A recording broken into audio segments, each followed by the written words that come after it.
começar o programa de hoje fazendo uma pergunta. O senhor, a senhora já se consultou no programa Mais Médicos?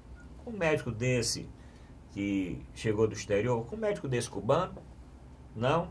Já se consultou? Vamos discutir este e outros assuntos no programa de hoje. Lembro, para iniciar o WhatsApp do programa, para o telespectador mandar o seu comentário e a sua pergunta. Hoje no programa o Dr. Mourão Cavalcante. Dr. Mourão Cavalcante é médico psiquiatra, professor universitário, antropólogo e escritor. Dr. Zé Maria Filomeno, colunista do jornal Estado, debatedor do programa do Fernando Maia, advogado e economista. Doutor Mourão, o senhor se consultou no programa Mais Médicos alguma vez? Não, mas eu já acompanhei, eu tive de assistir, não é? Uma pessoa próxima à família, e esse atendimento foi um atendimento médico normal. Não teve nada de excepcional, nada de extraordinário. Portanto, nada a registrar em relação a essa experiência. Né? Uhum. Vou perguntar ao doutor Zé Maria, o senhor acompanhou alguém, algum amigo, numa consulta dessa no programa Mais Médicos, valendo explicar que o programa Mais Médicos nada mais é do que um programa que leva médicos para as regiões mais distantes, periferia das cidades, cidades menores, aldeias indígenas, para atender exatamente os pacientes que procuram atenção básica de saúde, atenção primária de saúde, posto de saúde, programa de saúde da família também. O senhor tem a oportunidade? Não tive oportunidade de ser atendido ou de acompanhar o atendimento de algum paciente realizado no programa Mais Médicos. Conheço alguns médicos cubanos que passaram aqui por Fortaleza. E sobre esse episódio, né, que nós vamos debater, caso, sim. Qual é a conclusão final que se chega? Que o Brasil, um país como o Brasil, né, com 204 milhões de habitantes, já com o Brasil é o segundo país que mais tem faculdade de medicina do mundo, perde só para a Índia, não pode ficar na dependência para se atender uma parcela significativa da população, parece que são entre 25 a 30 milhões de brasileiros hoje, em mais de 2 mil municípios que são atendidos por médicos do programa Mais Médicos, em especial médicos estrangeiros de Cuba, a maioria de Cuba. O Brasil não pode ficar nessa dependência. Né? O Brasil tem que... Esse programa Mais Médicos foi criado em 2013 numa forma emergencial, porque os municípios não estavam conseguindo preencher as vagas dos programas de médico de família, e o governo, então o governo Dilma, celebrou esse acordo, esse convênio com acho que a União Latina Pan-Americana, né? A Organização Pan-Americana de Saúde.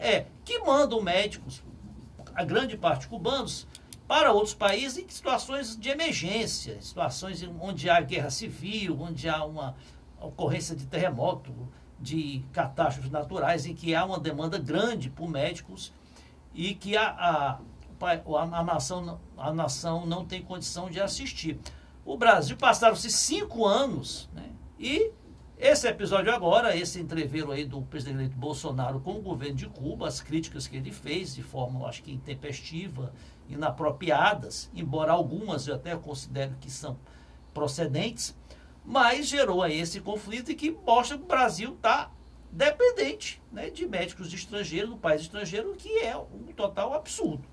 Não nos preparamos para suprir essa situação emergencial que havia em 2013. Doutor Mourão Cavalcante, esse programa Mais Médicos surgiu, como o doutor Zé Maria falou, em 2013, exatamente em consequência de um levantamento feito pela Frente Nacional dos Prefeitos. Ele lançou um programa na época, uma pesquisa, né? Cadê o médico? Porque eu não sei se todos lembram que estão assistindo o programa, os jornais, principalmente de grande circulação das capitais, inclusive em sindicatos, conselhos regionais de medicina, você via lá uma placa: município tal paga 25 mil reais para o médico, outro município paga 30 mil reais para o médico, outro município paga tanto, outro... E um rodízio tremendo de médicos na atenção básica. Então, os prefeitos aperreados, porque o programa de saúde da família, se a equipe não for completa, eles não recebem, inclusive, o recurso da atenção básica. O recurso da atenção básica só é repassado para o município se a equipe de saúde da família tiver médico. Não adianta ter enfermeiro, auxiliar de enfermagem, agente comunitário de saúde. Se não tiver o médico, a equipe incompleta não recebe recurso. Então, como uma medida extraordinária, foi feito primeiro o Provab. Eu não escutei ninguém falar do Provab, vai ser um artigo que eu escrevi. O Provab era um programa de valorização do profissional da atenção básica, que era um médico, ia para o interior, recém-formado principalmente, e ganhava 10% na prova de residência médica se ele passasse um ano lá. Isso foi lançado antes do Mais Médicos. Lembra? Foi lançado quase um ano antes dos Mais Médicos. Uma quantidade pequena de profissionais, mesmo com essa bonificação de 10% na prova de residência médica, foi para o interior. Era uma coisa, não, agora vai chover de médico no interior, inclusive as entidades médicas foram contra, dizendo que era uma coisa que desproporcional, o cara ganhava bônus só porque passava um ano no interior. O que é que tinha esse cara para ter 10% contra um que não ia? Ficou assim, mas esse programa existiu. Quando o Mais Médicos foi lançado em maio de 2013, os dois programas se fundiram. O programa Provab, ele continuou, certo? Depois perdeu a característica dele e se transformou com Mais Médicos. Mas eu estou vendo agora que o Ministério vai lançar um edital para médico, e esse edital ele é trimestral. O edital que o Ministério lançou para 8.517 vagas, agora na última segunda-feira, é um edital que ele é trimestral, que toda a vida é lançado. Nesse edital tem 2.000 vagas sobrando do último edital que foi lançado. Do último edital que foi lançado para médicos, para o programa Mais Médicos, tem sobrando quase 2.000 vagas. Agora vai sobrar mais porque agora é para 8.000. E já tem um déficit de 2.000 vagas. Doutor Mourão, qual a solução para esse caso? Um tango argentino, né? Na realidade, quando nós o país está a discutir essa questão dos mais médicos, de médicos cubanos, etc., o que me preocupa é o viés ideológico da coisa, tá entendendo? Botaram na cabeça do nosso presidente eleito que foi de Cuba, foi da Venezuela, foi vermelho, ele tem uma erupção cutânea, uma falta de ar, uma apoplexia generalizada. Na realidade, o que o Brasil estava precisando era de médicos de campanha. Isto existe há mais de 40, 50 anos, quando na China, por exemplo, criaram o programa chamado Médicos Pés Descalços, Sim. que já era inspirado numa outra experiência russa, soviética, no caso, de médicos para regiões completamente desmunidas, onde aquele aparato instrumental, tecnológico, moderno da medicina não existe. Como é que você vai fazer tomografia computadorizada no distrito de Nazaré, lá em Santa Quitéria? Né? E para uma trivial dor de cabeça, uma enxaqueca, uma coisa desse tipo. Então, a Organização Mundial da Saúde, ela organiza a saúde numa pirâmide. A medicina primária, aquela medicina mais preventiva, do médico tirar a pressão da mulher, 54, 52 anos, ou mesmo menos, e ver que quase o tensiômetro estoura. E dizer, minha senhora, a senhora está com a pressão alta. Então, retire o sal dessa comida que a senhora está comendo. Procure ter hábitos mais saudáveis, fazer um regime. A senhora está muito pesada, etc. e tal. Esse papel é essencial, porque ele termina no leito de UTI do HGF, que não tem leito que acabe, porque não há essa prevenção em cadeia. É para dizer, se ele é pediatra, esse médico, cadê a tabela de vacinação do seu filho? Se é um senhor que está com falta de ar de noite, não dorme porque é tabagista, ou o senhor deixa de fumar esse cigarro na quantidade e da forma que o senhor faz, ou o senhor vai morrer, vai dizer assim, mas isso aí qualquer um pode dizer. Né? O problema não é esse, é que ele está instituído como médico. Segundo, ele sabe o que fazer nas condições iniciais de tratamento. ele sabe fazer um curativo. Se a pessoa quebrou um braço, ele sabe imobilizar aquele braço até que chegue a um ponto maior da cadeia médica, onde ele pode ter aquele braço, ou uma intervenção cirúrgica, ou simplesmente uma redução. Então, esse médico de base, que anteriormente chamava médico de família, ele é essencial. Agora, você vai, como eu, por exemplo, uma vez eu estava dando aula, tinha uns 30 alunos, eu perguntei, vocês estão agora no 8º semestre, que é o último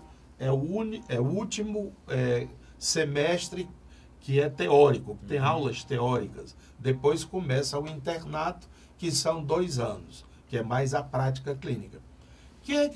Você já deve ter pensado o que vocês vão ser. Sabe o que tinha? Dermatologista estético. Tinha um bocado. Lá dos 30 tinha uns 7 ou 8. Para botar nas donzelas o botox da vida, aumentar as mamas ou diminuir. Silicone, o diabo 4. 6 ou 7. Uns 6 ou 7 ou 8, cardiologia. Tudo bem, nós temos problema cardiológico. Mas é coisa de ponta, né, que eles querem. É a cirurgia cardíaca, é a clínica de recuperação, não sei de quê. O afazer, né, primário, não, isso aí não. Porque ele precisa da tomografia computadorizada, da ressonância, não sei de quê. E se ele não tiver aquela lista de exames por fazer, ele se sente... né? Não foi treinado para ser médico de família. E esses caras de Cuba foram. Então, nós estamos diante de 2 modelos de medicina. Para nós, brasileiros, é fundamental essa medicina, que ela vai diminuir o número de demanda lá em cima, não é? A prevenção, ele sabe fazer, esses médicos, ele sabe fazer exame de lâmina, não é? De retirada para fazer prevenção. Leitura. Ele sabe palpar uma mama e indicar que faça urgente num hospital de referência, que ele faça um exame radiológico de mama. Então, esses médicos, eles são fundamentais. Que sejam cubanos ou não, isso é uma outra conversa. Vamos continuar daqui a pouco com o doutor Mourão, porque hoje, gente, aqui é pinga-fogo.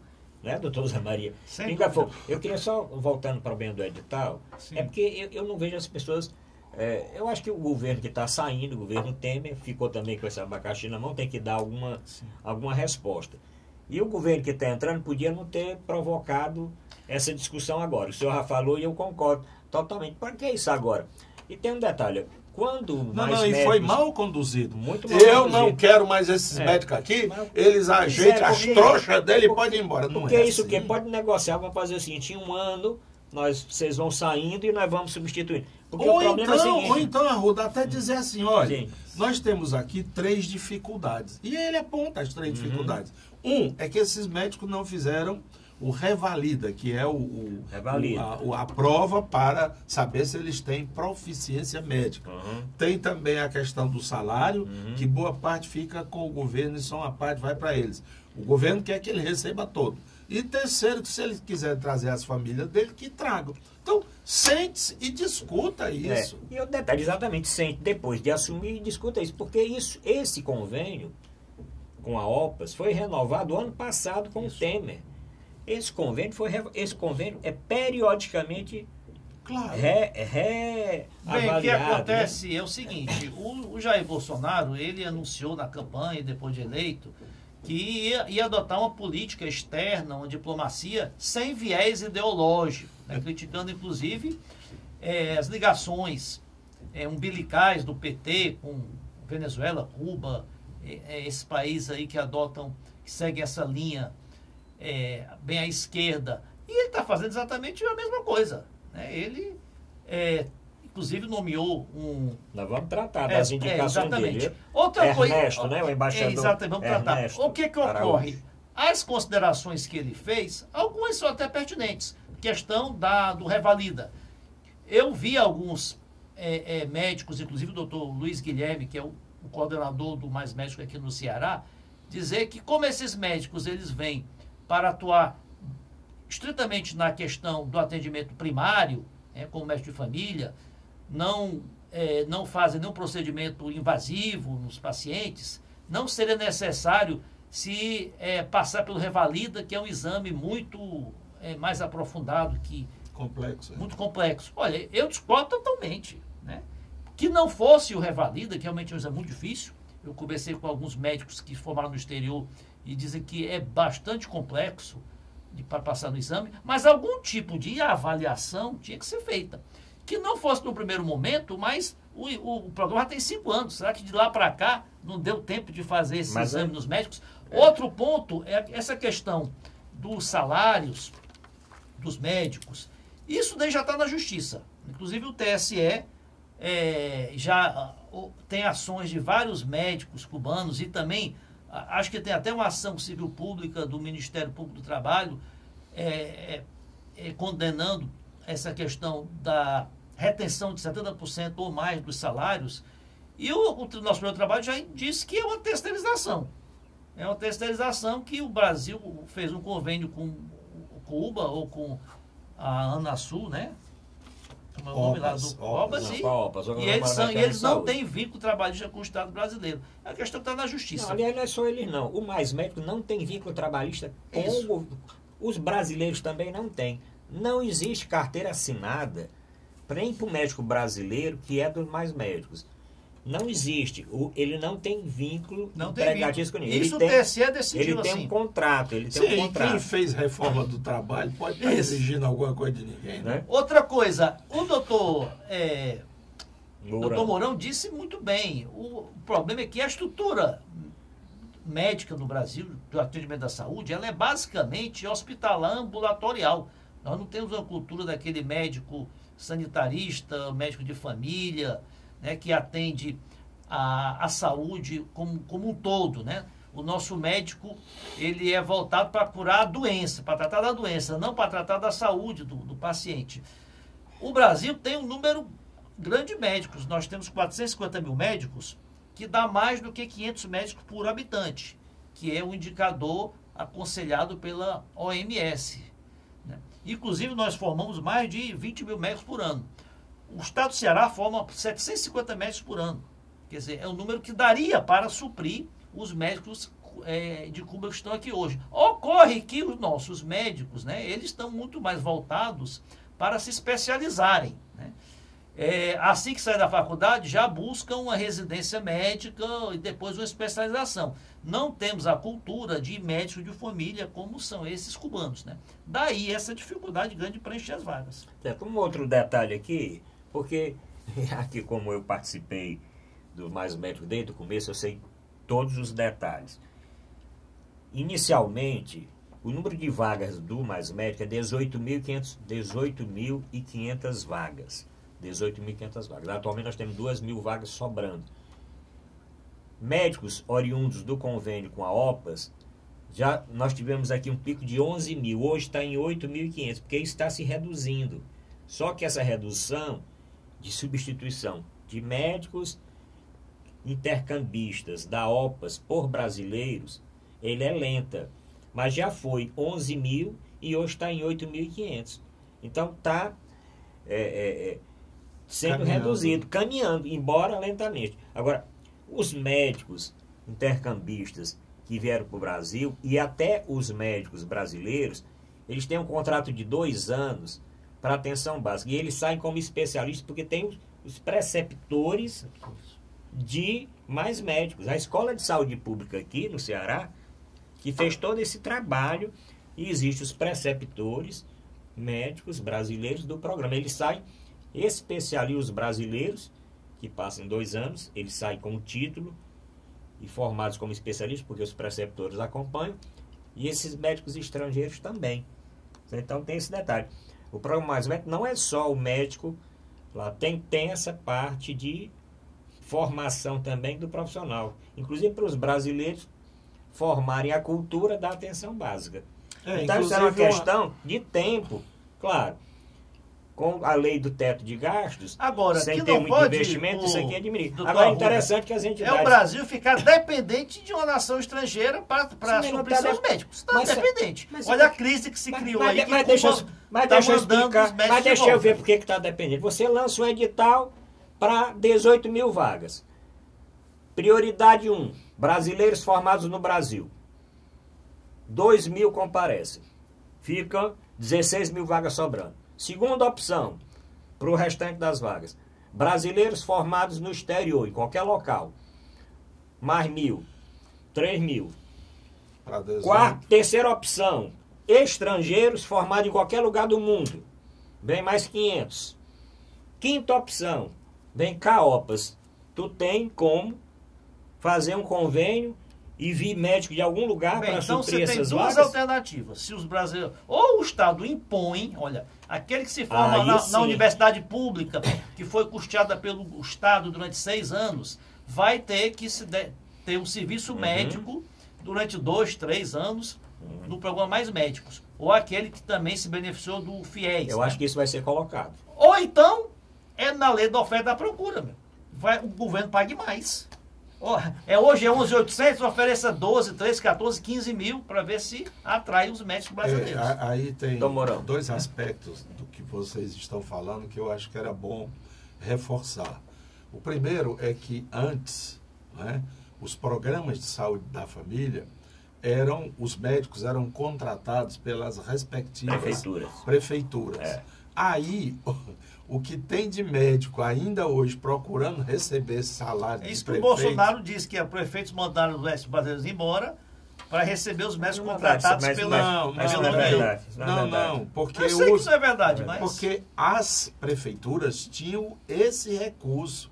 Não era para tirar dinheiro da prefeitura, não. Era recursos que esses magníficos representantes do povo municipal recebiam. Aí o que é que acontece? Ele trabalhava um mês, do dia 01 ao dia 30, óbvio que no dia 30 ele tinha que receber. Ele ia atrás do prefeito. Não, o prefeito não está não, ele foi chamado a Fortaleza, ele só está aqui quarta-feira. Quando é quarta-feira, não, ele ainda não chegou, teve um atraso, ele só vem quinta. Aí quando ele chegou quinta, cadê o prefeito? Ele disse, não, ele mandou já preparar os papéis para assinar e tal. Aí, cadê? Não, o cheque é porque o banco ficou sem cheque e está vindo aí uma emissão lá de Fortaleza. Enfim, quando ele ia receber esse, que seria dia 30, ele recebe lá pelo dia 18, 20 do mês entrante. Quando chegava no dia 30 do mês segundo, fazia apenas 10 dias que ele tinha recebido. Eu disse, rapaz, dá para segurar a mão aí? Tu recebeu semana passada. Quando dava 6 meses, ele já tinha 3 dentro. Aí ele ia reclamar do prefeito, rapaz, se tu não quiser é assim. Aí ajeitava as malas e vinha embora. Olha a quantidade de médicos que tiveram calotes de prefeitos municipais. Né? Aí é por isso que o governo federal resolveu assumir e patrocinar. Isso é bom para os prefeitos, que eles não precisam se preocupar. Tem lá a mão de obra, que são os cubanos, que recebem... E brasileiros também. Porque também. O programa Mais Médicos... recebe na conta bancária. Né? Pelo Banco do Brasil, não vou fazer propaganda do Banco do Brasil, mas impreterivelmente, naquele dia X, todos os médicos do programa Mais Médicos recebem aquele valor. Os brasileiros se recusam a aderir ao programa. Sim, porque exatamente acham que o valor é insignificante, porque ele em Fortaleza, dando 6 plantões, ele ganha mais do que vai ganhar 11.100 e poucos reais numa cidade do interior para trabalhar 40 horas, porque a carga horária do programa Mais Médicos, isso aqui o governo tem que dizer, ele lança esse edital aqui para uma carga horária de 40 horas. O médico tem que trabalhar 8 horas por dia, segunda a sexta-feira, para ganhar os 11.500 reais. Este é o programa Mais Médicos. Por quê? Porque não Enquanto isso, o juiz desse município, desse médico trabalha, ganha quanto? 30 e tantos. Eu lembro quando o programa foi lançado, que a presidente Dilma disse, não, mas nós vamos abrir não sei quantas vagas novas para medicina, abrir várias faculdades de medicina, vamos abrir várias vagas para residência, para em pouco tempo nós suprimos essa falta. Não foi feito nada disso. Mas foi, doutor Zé Maria. Mas os médicos... Foi tão feito que ainda precisa de 10 médicos. Mas não é criar 3 milhões de médicos que vai fazer eles trabalharem agora mesmo, o governo Temer, para atender alguns pedidos de entidades médicas, suspendeu a ampliação de vagas para medicina. cursos novos ou cursos antigos abrir vagas mais, porque as vagas foram abertas. Aqui no Ceará, até pouco tempo, tá certo? Nós não tínhamos menos da metade dessas vagas sendo formadas aqui no Ceará. Nós não tínhamos 700, a conta que o senhor fez de 700, nós não tínhamos nem a metade. Aliás, no meu tempo e no tempo do doutor Mourão, saíam 80 médicos, 100 médicos por ano. Na nossa época, saíam 80 médicos por ano. Hoje estão saindo 700 e pouco. Em 2013, nessa época... Com todo respeito, o tempo que você já faz algum tempo, né? Mas nessa época que eu era... Não, mas aqui, 2013, que eu era secretário, eu sei bem disso, nós tínhamos aqui só os cursos de medicina da UFC. UFC, tá, Fortaleza, Sobral estava começando, primeira turma e Barbalha. Depois foram surgindo esses outros. Bem, surgindo tal. O Ceará tem 400 médicos cubanos, 420 médicos cubanos. Esse ano vamos formar 750 novos médicos nas universidades do Ceará. Em tese, você poderia suprir. Na prática, os médicos... É porque não é uma conta de aritmética. Não é uma conta... Porque poderia suprir, o médico... se eles fossem vocacionados para atenção básica. Se não, agora, um detalhe que eu disse que eram dois aspectos. O outro que eu queria mencionar é a questão da revalidação. Sim. Quando você se submete a uma revalidação, aqui ou em qualquer outro país, em princípio, é para você exercer plenamente a medicina. Isto é, com aquela revalidação, eu posso abrir um consultório dizendo que eu sou isso ou aquilo. No caso, em epígrafe, né, no caso aí dos médicos cubanos, eles estavam autorizados a trabalhar unicamente naquela área específica. Então, por exemplo, ele era do PSF, Programa de Saúde da Família, do distrito de Conceição, no município de Hidrolândia. Era lá que ele era médico. Ele não podia abrir um consultório nem na cidade, e nem em outra cidade. Você está abrindo uma categoria nova de médicos, né? Um submédico. Não, sabe por quê? Deixa eu lhe explicar. Quando eu, por exemplo, fui médico na Bélgica e na França, eu fui médico lá. Ou eu sei o outro caso, que é um filho nos Estados Unidos, ele não teve também o meu filho teve, que ele fez uma série de testes e ele fez o Revalida americano, que é o SMSG, se não me engano, que é uma bateria de exames. Aí ele pode ser médico. Mas no meu caso, por exemplo, na França e na Bélgica, eu podia consultar, mas não era médico, porque eu estava consultando em nome daquele serviço de medicina, mas aí daquele hospital. É diferente, né? Não era por isso não. Porque o neurologista, o dermatologista era a mesma coisa. Ele podia ver e tal, dizer, o senhor tome tal e tal remédio, mas a assinatura, certo, do remédio era por causa da entidade. Bem, quem reclama por esse... Aí qualquer pelo Revalida é o Conselho de Medicina. E a Associação não foi de Medicina, o governo que colocou óbvio a isso aí. Portanto, não seria também para o presidente Bolsonaro estar criando confusão em relação a isso. Nós vamos ter que fazer o primeiro intervalo. Vamos continuar ainda com esse assunto. Mas no caso do Revalida, esse Revalida, nem para esses médicos da OPAS, que vem de Cuba, nem para qualquer médico formado no exterior. E ele não pode trabalhar em outra coisa, porque inclusive o vínculo dele é só para atenção básica, ele não pode nem dar plantão em hospital. Por isso que esses médicos dão 40 horas. Porque o médico que vai para o interior, ele trabalha na UPA, no hospital, no consultório, na clínica e na atenção básica. Não dá tempo, né? Ele atender 40 horas na atenção básica e trabalhar dando plantão numa série de coisas. Mas é só dessa forma que ele consegue somar um salário muito maior, 2 ou 3 vezes ou 4 vezes os 11 mil que os médicos do programa. Mas voltamos já ainda para fechar esse assunto, porque tem muito tema, e eu vou perguntar se o senhor está satisfeito aí com as indicações do presidente eleito para os ministérios. Principalmente o Ministério aí das Relações Exteriores Ministério da Agricultura e outros mais. Vamos citar os 8 indicados até o momento para o ministério do presidente eleito Bolsonaro. Quero saber se o senhor aprova os nomes ou não.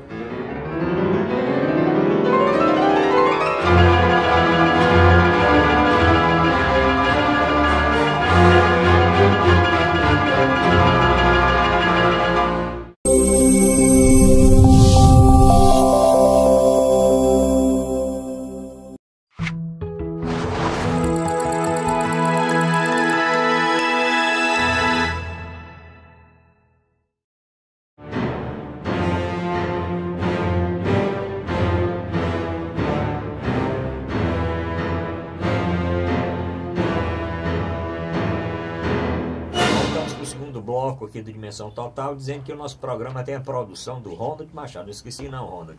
Produção do programa do Ronald Machado. Bom, ainda tratando aqui do mais médico. O certo é o seguinte, que o Brasil tem que encontrar uma solução. Eu acho que a solução seria, eu acho difícil que o Bolsonaro queira isso, negociar uma saída lenta destes médicos do programa com a OPAS. Podia negociar, não quer negociar com o governo de Cuba, negocia com a OPAS. A OPAS, a Organização Pan-Americana, é uma entidade oficial, ligada à ONU, ligada à Organização Mundial da Saúde. É uma entidade reconhecida no mundo todo, tá certo? Como a Organização Mundial de Saúde é a Organização da Saúde Pública das Américas. O Bolsonaro está sendo aí vítima da sua própria torpeza, né? Talvez o fato de nunca ter sido executivo à frente do governo, da prefeitura, ele não tenha a noção de que os problemas reais existem e têm que ser solucionados. E cai em cima do chefe do executivo. Essa fala dele, destemperada, causou um problema que ele vai ter de dar uma solução agora. E não é a primeira fala que não é a primeira. Outra, olha, logicamente que ele pode até ter razão, essas ponderações dele em relação à avaliação dos médicos, essas circunstâncias que os médicos estão aqui, muitas vezes chamam até de uma semi-escravidão, porque não podem sair do município, não podem diretamente se candidatar aos editais, tem que ser através de Cuba. Isso tudo podia ter sido, a questão da remuneração, negociado, mas de uma forma diplomática. Hoje o Bolsonaro já é praticamente o presidente vai assumir daqui a 1 mês e meio. Ele não pode se referir a um país amigo do Brasil, um país no qual o Brasil mantém relações diplomáticas, comerciais, institucionais, como uma ditadura. Eu não vou transferir dinheiro para uma ditadura sanguinária. Ele não pode se referir dessa forma. Então, faltou aí diplomacia, como disse o doutor Arruda, que agora é uma alternativa que vai ter que se encontrar um caminho, né, para, na via diplomática, pelo menos construir um caminho aí intermediário, gradativo, para que os médicos não saiam de uma vez, porque o problema real que surgiu e não há uma solução imediata de curto prazo. Eu acho que a saída vai acabar sendo essa. Eu não acredito que o governo cubano também queira ou o governo cubano também agiu. Você não pode governar com fígado. Tem que governar com algo sério. Mas o governo cubano não botou a data no dia seguinte, que dessa forma não vai ficar mais. Os que foram para lá, inclusive, foram anteriormente, 100 e poucos que já saíram, e agora a OPAS, que tem que tratar disso, porque isso é a Organização Pan-Americana da Saúde, que tem um contrato, tem que negociar, como está negociando com o Ministério da Saúde, um período aí. Até porque Cuba recebe em torno de 1 bilhão por ano. É uma receita significativa. Doutor Mourão, mais alguma coisa aqui ou podemos mudar de assunto? Eu gostaria apenas de concluir aprofundando mais ainda. Sim, claro. O que nós discutimos, que foi mais de ordem, vamos dizer assim, técnica, e colocando um pouco de política, sobretudo política internacional, nessa história. Me parece, tomara que eu esteja equivocado, que o governo Bolsonaro está querendo arranjar um inimigo externo. Já tocou de todos os modos a Venezuela, que está tão envolvida numa problemática interna que não tem cachorro morto, né? Não sei se não sei se é tão morto assim, dado o apoio que eles têm da China e da Rússia, né? É capaz de ressuscitar qualquer cachorro. Agora, e até porque o governo brasileiro já teve, o que vai se instalar, já teve uma chamada de atenção da China. É bom que o Brasil não esqueça, foi a nota da China, que o principal interlocutor, parceiro econômico, é a China, né? E não pode estar brincando dessa forma. E parece que o governo Bolsonaro está querendo arranjar, por exemplo, para fazer graça, o governo cubano. Mas eu acho que é cutucar leão com vara curta. A experiência de Cuba em política internacional não é de hoje, e também a beligerância. Não se dobraram os Estados Unidos, né? Imagina o Brasil. A 200 milhas, né?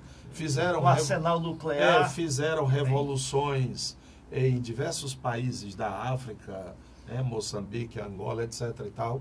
Eu acho que o buraco é mais embaixo. Não vão mexer com Cuba, né? Se é para fazer gracinha e fazer média com o governo Trump, eu acho que tem que ter mais responsabilidade.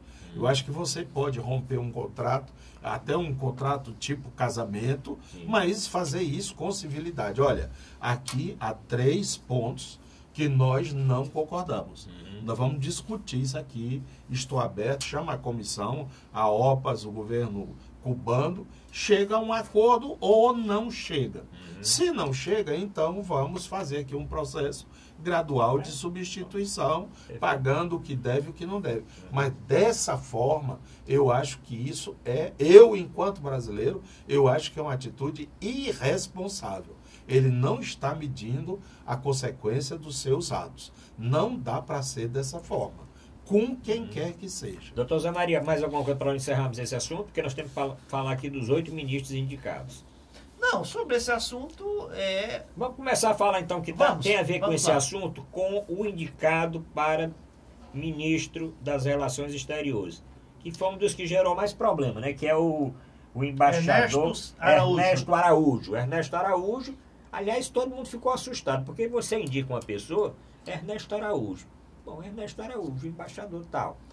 Embaixador novo e tal, nunca foi para nenhuma missão diplomática. Nenhuma missão diplomática e tal. Mas aí negócio de rede social é de lascar, né? Aí você vai olhar o que o cara escreveu. Aí as pessoas ficam meio assustadas. Causou espécie a indicação desse diplomata, nem tanto por ele nunca ter chefiado nenhuma missão diplomática, já que ele é diplomata de carreira, tem 28, 29 anos de Itamaraty, muito bem qualificado. Ele era o chefe do departamento dos Estados Unidos, Canadá e Américas, né? Agora, a postura dele, ele é um cidadão que tem demonstrado um pensamento extremamente radical, né, em relação a diversos temas, né, que hoje são muito importantes. Ele é contra o globalismo que é muito mais do que a globalização, né? Globalismo são as ações multilaterais, né? São o viés de proteção ao meio ambiente, defesa dos direitos humanos, defesa da comércio exterior, né? Que é a globalização, a queda de fronteiras. Ele tem uma postura até agressiva em relação a certos pontos, né? Diz que o aquecimento global faz parte de uma tática marxista que a China está utilizando do comércio exterior para dominar uma dominação comunista no mundo. Então, e tem uma linha de proximidade muito grande não com os Estados Unidos propriamente dito, mas com o governo Trump, né, em relação a combate à imigração, em relação a uma série de outros temas. Então, o Brasil, que sempre teve uma política externa, uma diplomacia neutra em relação aos grandes polos de dominação geopolítica do mundo, e o Brasil que nunca interferiu, né, em questões externas de outros países, né, ele defende uma diplomacia que se toma partido, né? E um partido perigoso, né? Até a Europa, ele está atacando aí a Europa, que a Europa é aculturada. Então, eu acho que muito perigoso, porque vai dar uma guinada que na diplomacia brasileira que pode ter prejuízos, principalmente na área na área econômica, né? Ele quando defende a mudança da embaixada do Brasil para Jerusalém, cria um clima de animosidade com o mundo árabe, e o mundo árabe é o grande comprador de produtos brasileiros. Essa animosidade com a China também, como disse o doutor Mourão. China hoje é a economia mais puxante do mundo, ninguém pode se abster, né, de um comércio forte com a China. Então, eu acho que o Bolsonaro prometeu na campanha que adotaria essa linha muito conservadora, muito radical e muito similar ao Donald Trump. Só que ele tem que ver que ele não tem o maior exército do mundo, a maior força armada do mundo, o maior arsenal nuclear do mundo, que tem o Donald Trump nas suas costas. Não tem a maior economia do mundo como tem o Donald Trump. Pelo contrário, nós temos uma economia super convalida. Não tem a moeda mais forte do mundo, que é o dólar. Então não pode falar grosso igual o Trump. Doutor Mourão Cavalcante, mas tem uma coisa também que ele escreveu, é que o nazismo de Hitler era uma ditadura de esquerda. Ele considera, nos seus escritos, que o nazismo foi uma ditadura de esquerda. Aliás, tem alguns do Bolsonaro também que criticaram. O Bolsonaro dizia que não ia colocar ideologia nessas entidades. Exatamente, ele está colocando a ideologia. É como se fosse coisa. Mas parece que ele só acha que o tal do viés ideológico quando ele acha que é identificável a alguma coisa de esquerda. Porque o resto é bom, né? Então tem o mundo do bom, o mundo bom e o mundo mau. E nós estamos do lado bom. Então tudo que a gente diz, tudo que a gente faz é bom. E o que os outros fazem diferente é mau. É uma dicotomia perigosa, por um lado perigosa, e por outro lado muito ingênua, né? De achar que o mundo é assim, dual. Isso nem a tecnologia, né, da informática começou por aí, mas não é mais. Agora, esse embaixador aí, pelo que ele andou escrevendo e defendendo, ele é um forte candidato ao prêmio do Samba do Crioulo Doido, né? Aquela famosa música do Stanislau Ponte Preta, né? Que ele fez a música enredo para uma escola de samba, em que ele diz que a Leopoldina hoje é uma estação de trem, era a princesa que libertou os escravos. Ele faz uma doideira geral na música. Como esse cara dizer que o nazismo foi uma força política de esquerda. Ora, ele apareceu justamente para se contrapor ao socialismo soviético. E daí o viés do Hitler contra os judeus e contra o socialismo. Aliás, ele era contra o socialismo não por causa do socialismo, mas porque os cabeças do socialismo de então eram judeus. Marx, os intelectuais, né? Trotsky e tantos outros, sobretudo os bolcheviques, que eram socialistas ou comunistas de origem judia. E foi isso que ele também perseguiu na Alemanha. Mas o nazista era exatamente o contrário. Depois a gente pode até falar o que é nazismo.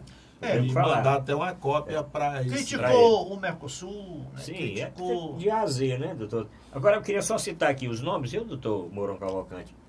Diz que tem um cara, desculpe, um tal de Carvalho, como é? Olavo Carvalho. Olavo Carvalho. Que é mais ou menos da mesma linha, né? E que também diz umas intempéries.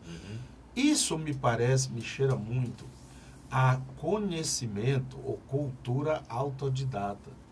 A escola, a faculdade, elas dão, vamos dizer, o tom, uma grade para que a pessoa se localize ali. Ela pode ser de direita, como nós temos aqui brasileiros extraordinários, Roberto Campos, o Melchior, né? Que eram pessoas de pensamento de direita, o Gustavo Corsão, se quiser mais atrás. Roberto Campos, o neto dele vai chefiar o Banco Central. Pois é, mas aí é o Santander, não é o neto do Roberto Campos, né? Também não sejamos ingênuos. Eu ia citar aqui o Roberto Campos Neto. Bom, mas nós temos aqui Paulo Guedes indicado para Economia, o general Fernando Azevedo para a Defesa, Marcos Pontes, astronauta para Ciência e Tecnologia, Onix Lorenzoni para a Casa Civil, Justiça Moro, Segurança, Gabinete de Segurança Institucional, o Augusto Heleno, general Augusto Heleno, Relações Exteriores, o embaixador que nós falamos agora, e a Agricultura, Tereza Cristina. Agora começa já a minar esses nomes, né? Tereza Cristina já tentando ligar alguma coisa com a JBS. Não. O Onix Lorenzoni é aquele negócio que nós discutimos semana passada, né? Mas ele foi perdoado pelo Moro.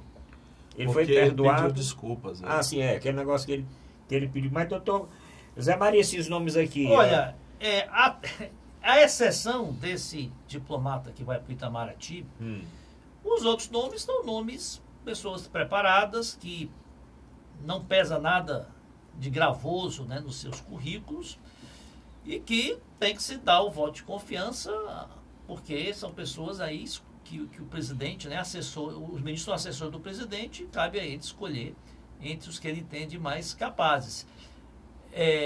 Há outros nomes também ainda do segundo escalão, vamos chamar assim, o Banco Central, aliás, que é o primeiro escalão, que é o Roberto Campos Neto, que é, como disse aí o doutor Mourão, é neto do ex-ministro, ex-senador Roberto Campos, que é o pai do liberalismo no Brasil, é economista de formação nos Estados Unidos, é muito competente. O presidente também da Petrobras será outro economista, também escolhido pelo Paulo Guedes. Paulo Guedes está praticamente na área econômica, selecionando aí todos o grupo de Chicago, né? O Roberto Castelo Branco, também outro economista que também formou. Foi a parte que ele arrendou, né? Graduou-se aí na Universidade de Chicago. Parece-me que também o Banco do Brasil também já tem o Banco do Brasil querem colocar o atual presidente da Petrobras, né? Olha... Pedro Parente? Não, é o que substitui Pedro Parente. Aquela ideia de extinção do Ministério do Trabalho parece que já foi descartada. O Ministério do Trabalho vai permanecer junto, fazendo parte assim de outras com outras atribuições também. Só um parênteses. E o Ministério do Meio Ambiente também vai permanecer. Doutor Mourão. Comissão Nacional dos Bispos do Brasil, CNBB, foi terminantemente contra a extinção do Ministério do Trabalho. Foi a partir daí que houve o recuo do governo federal. Criar esta com a igreja na altura do campeonato não é negócio. A nota da CNBB foi bem curta e bem direta. Parece que vai se assim também... como a nossa também aqui, para o Moro sair da justiça, né? Ele desligou-se. Pediu exoneração. Nós estamos dizendo que ele não pode sair porque tem ainda essa investigação lá no CNJ. Olha, isso, eu discordo, porque o ato de demissão, de exoneração, é unilateral. Você não pode obrigar alguém a não renunciar. Mas não é uma Você norma, pode até, em ele sendo considerado culpado de autor de alguma infração, de algum desvio, ele seja punido por tal. Agora, ele não está pedindo aposentadoria. Quer dizer, se ele tivesse pedindo aposentadoria, né, podia-se até questionar a aposentadoria, pois ele estava também à mercê de uma condenação. Que aí há um pequeno detalhe que talvez seja interessante. Como ele havia solicitado apenas férias, o esquema continuava o mesmo, isto é, a sua substituta, né, a juíza substituta, continuava sendo essa senhora aí. Isso, né? Exatamente. Ele exatamente. tendo se afastado, ela também se afasta e terá que ser escolhido outro. O processo, por enquanto, para até que haja a substituição do juiz. Porque ele havia apenas anunciado que iria pedir exoneração para assumir o ministério. E aí ninguém sabe como é que vem a cabeça do próximo juiz. Né? Mas vamos fazer o seguinte, vamos fazer esse intervalo porque eu quero saber se o nosso telespectador concorda com o governador Camilo Santana, que está anunciando um arroxo Em quem? um arroxo fiscal, né? Um arroxo fiscal agora para o próximo ano, inclusive com talvez cortes aí de 11 secretarias e outras coisas mais. E também Tem coragem para isso? com a entrevista do nosso senador eleito, ex-governador Cid Gomes, que disse que não vai fazer nem oposição sistemática e nem defesa também automática. Então, estão citando que ele vai ter uma atuação nem. Ele nem vai Que ser nem, oposição. né? Que nem, mas nós vamos discutir Cuidado, isso que isso aí no é o próximo primeiro programa. passo para a aproximação.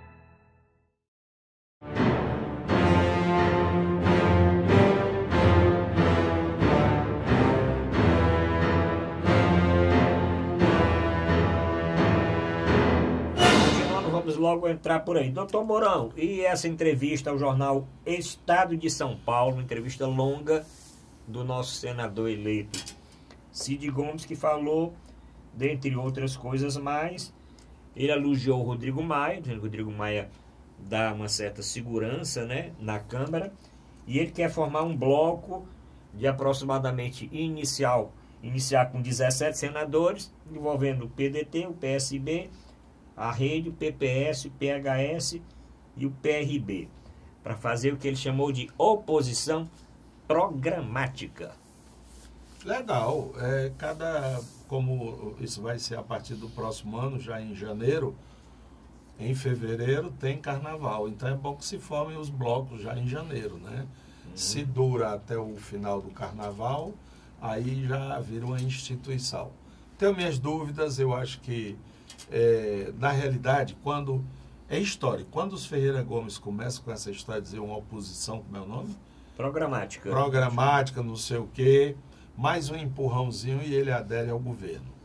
Está desconfiando, aguardemos os fatos. Doutor Zé Maria, o senhor leu essa entrevista? Não, eu li a entrevista e está na mesma linha da entrevista que ele concedeu ao SBT na sexta-feira da semana passada. Nós até comentamos aqui. Olha, tudo faz parte de uma estratégia de se distanciarem, se dissociarem do PT. Então, os Ferreira Gomes passaram aí 12 anos como um apêndice do PT a nível nacional e agora querem trilhar o próprio caminho, né? Já não é interessante essa Exatamente. parceria. O PT, apesar de ser no partido ainda que tem uma grande parcela da população que o defende, que simpatiza com ele, por outro lado também, ele desperta aí ódio, né, uma rejeição muito grande. E eles querem, né, se dissociar do PT, formar aí uma frente aí de partidos aí de centro-esquerda, vamos chamar assim, para que já seja uma espécie de alicerce, né, para uma candidatura do Ciro em 2022. O projeto todo, eu acho que já é esse. Agora, o interessante, o governador Cid, acho que pela experiência dele, está como que comandando esse processo. Para quem está falando, né? Isso. O ex-governador Cid Gomes, que está falando isso aqui, porque ninguém escuta nem o senador desses outros estados comentar alguma coisa, né, com relação a isso, né? Eles não vão... Deve ser por baixo aí, dos bastidores. O PT vai ocupar aquele espaço, né, daquela oposição radical, aquela oposição sistemática, aquela oposição do... se há governo e eu sou contra. E eles querem criar um próprio caminho, né? Querem trilhar uma oposição não tão radical como a do PT e também não aderir ao governo, né? São partidos que eu acho difícil que venham aderir ao governo pela distância programática, histórica. Doutor Mourão Cavalcante, e essa proposta que foi entregue ao governador Camilo Santana pelo secretário de Planejamento Maia Júnior. Uma reunião que durou mais de 10 horas no último final de semana, né, entre esse grupo que está analisando essa reforma administrativa no governo do Estado, exatamente para fazer face às dificuldades que se antevêm, né, com o próximo governo, né? Redução de secretarias, provavelmente redução de cargos comissionados, redução de outras coisas mais.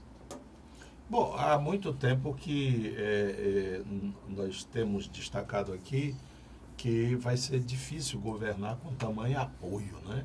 É muito apoio, eram quantos partidos? 24 partidos.